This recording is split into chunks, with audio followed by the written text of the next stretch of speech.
અમદાવાદમાં દીપડો દેખાવાની ઘટના વચ્ચે અફવાઓનું બજાર ગરમ જોવા મળ્યું। સવારથી ગુમા વિસ્તારમાં બીજી વખત દીપડો દેખાયાની ચર્ચા જાગી હતી। સોશિયલ મીડિયા પર ફરીથી દીપડો દેખાયાની અફવા ફેલાઈ। ફરી દીપડો દેખાયાની અફવા ફેલાતા વિસ્તારના રહીશોના જીવ અદ્ધર થયા। વન વિભાગે સ્થળ પર દોડી જઈને તપાસ કરતા દીપડો ન હોવાનું સામે આવ્યું। ગેરેજમાં પાર્ક કરેલી કાર નીચેથી નીકળતું પ્રાણી દીપડો ન હોવાનો ખુલાસો થયો છે। આરએફઓએ લોકોને ખોટી અફવાઓ ન ફેલાવવા માટેની પણ અપીલ કરી છે। અફવાઓ ફેલાવી લોકોમાં ભય ઉત્પન્ન કરનાર લોકો સામે કાયદેસરના પગલાં લેવાશે। છેલ્લા 2 દિવસથી અમદાવાદમાં દીપડાના આંટાફેરાની ચર્ચાઓએ જોર પકડ્યું છે।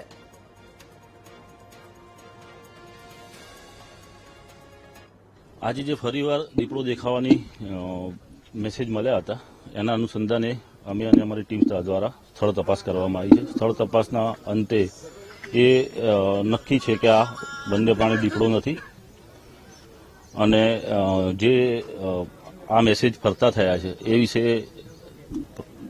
અમદાવાદની જનતાને અને સમગ્ર લોકોને એટલી જ અપીલ છે કે આવા કોઈ પણ ખોટા મેસેજ ફરતા ના કરે।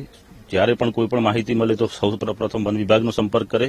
વન વિભાગની ટીમ દ્વારા એ સ્થળ વિઝિટ કરવામાં આવશે અને પૂરતું સ્થળ તપાસ કરી અને જે પણ હશે એ ચોક્કસ આપ સૌને જણાવવામાં આવશે। પછીથી જો કોઈ પણ આવી અફવાઓ ફેલાવવામાં આવશે અને લોકોને વધારે પેનિક અને થાય એવી રીતે ગેરમાર્ગે દોરવામાં આવશે તો ચોક્કસપણે એમના સામે પણ કાયદેસરની કાર્યવાહી કરવાની ફરજ પડશે।